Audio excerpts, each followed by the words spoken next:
All right, I'm going to try to keep this as short as I can. This is the overview of the Taramps MD1200.1. It's the 1 ohm version. Make sure you check out my other videos.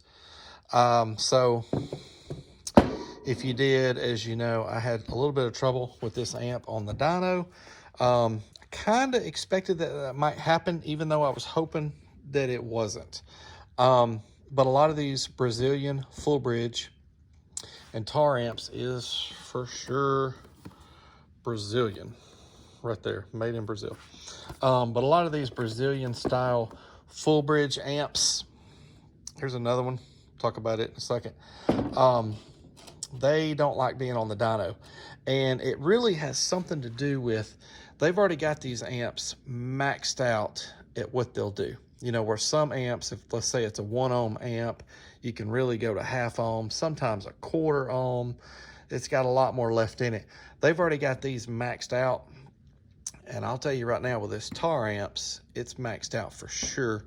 And I'll tell you why I say that. So I could not properly do a 2 ohm or a 1 ohm test on it. I was able to do a proper, what I'll say proper, it still wanted to go into protect at 4 ohms as well, but I was able to manage that and get a good number and keep it from, it was clipping, but not yet fully going into protect. I was not able to do that at 2 ohm or 1 ohm, but I hooked this up to a couple of 12-inch subwoofers that are wired to 1 ohm and put it on here, played music through it. It did great. Pushed those 2 subs pretty hard, and it never went into protect. It was clipping just barely. This clip light was just flashing just a little bit, and it did great. So if you buy one of these, put it on some subs, I think you'd probably love it. Probably do a good job for you, and I don't know that you'd ever see it go into protect in the same kind of way. But another thing I did off camera, I should have maybe done a video on it. I maybe should have got a snapshot, but I decided to do a 40 hertz sine wave on those subwoofers to see what it would do on a reactive load instead of a resistive load. I know it don't like the resistive loads. They're just so tough. So that did do 1203 at 1.7 ohms. Again, that was wired at 1 ohm, but because of impedance rise, it did 1203 at 1.7 and then went into protect. And then I realized, oh wow, so it's this thing, they've got them wired internally where they're definitely maxed out, because it doesn't like resistive loads and it doesn't like sine waves even.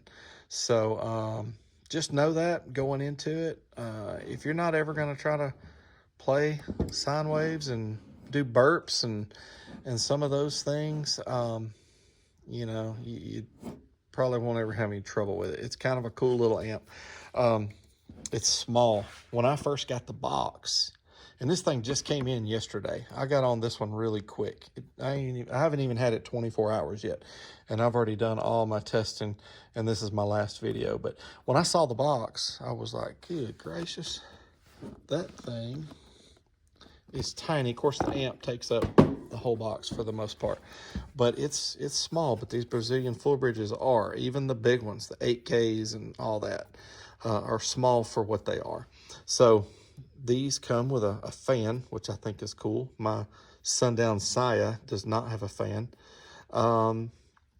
Just one positive and one negative. I'm saying that backwards.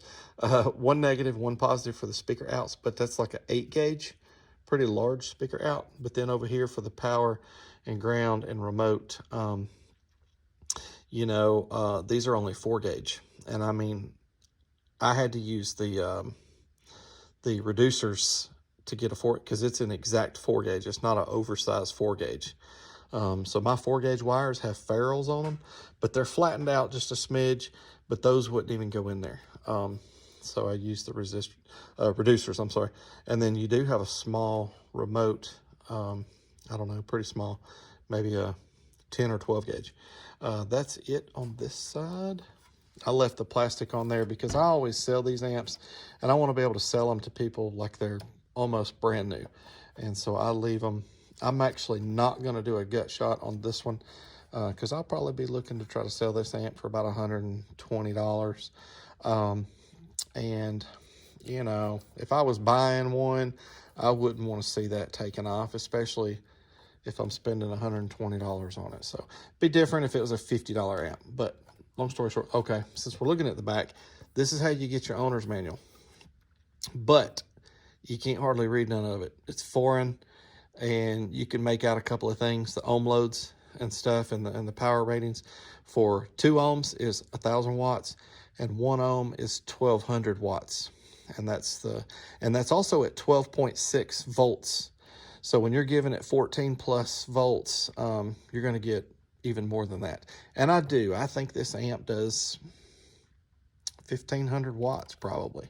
Just wasn't able to properly test it that way. This side, you only get one set of RCAs, inputs, so it does not have any pass-through RCAs. Gain, high pass, low pass, bass boost, and then the monitor.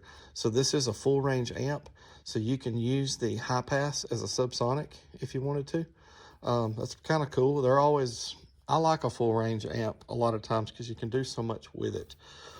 All right, the monitor on these amps are a little different in the sense that they don't have a bass knob, and you have to buy the monitor separately.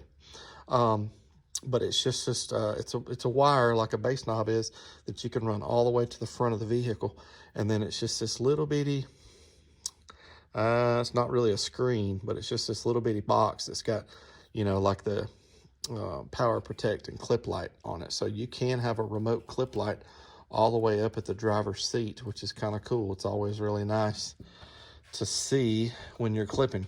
If I had to guess, they probably did that on these amps because the clip and the protect is so sensitive.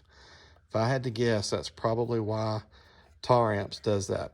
All right, I do like this little amp. I think it's pretty powerful for what you pay for it. I'm not saying it's the most powerful on the market for what you pay for it necessarily, because I did have to give about 151. It was 151 and some change to my door. I think it was like 130 something plus tax on Amazon, made it like 151. In the Sundown Sias, you get a few more features. You get zero gauge inputs. You get double positives and negatives here. You still have the power protect clip just like you do on the Taramps. High, low, gain, low, that's all the same. Tiffany RCAs, but it is inputs only. Again, this isn't really about the Sia, but this Sia comes with the really nice bass knob that has the clip light, the voltmeter, and temperature, and all that other stuff. But this is kind of a high dollar amp. It's I say high dollar. It's $100 more than this one. I want to say it's actually a little more than $100 more. We're probably getting close to double the price, but still pretty good little amp for what it is. I just hate that they give problems when trying to dyno these amps, but that don't mean I don't like it. I really do kind of like it. All you get is a sticker and a box, and I mean the amp wasn't even wrapped in foam or anything. It did have clear plastic on it that you have to tear off because it's not like a plastic bag, but that's it. You get an amp and a sticker, and no manual, no Allen keys, no bass knob. Anyhow, it was really cool to get a Taramps. Sometimes I call it Taramps, sometimes I call it Taramps, but it was really cool to get my hands on one of these and play with it. And I did enjoy messing with it and hooking it up and listening to it. I'm not going to post a video of it, but I also put it on a Kicker 6.5. I wanted to hear what the highs and mids sound like coming out of this, and they sounded good. And anyhow, it was fun to play with it. But anyhow, thank y'all so much for watching, and stay tuned for the next one.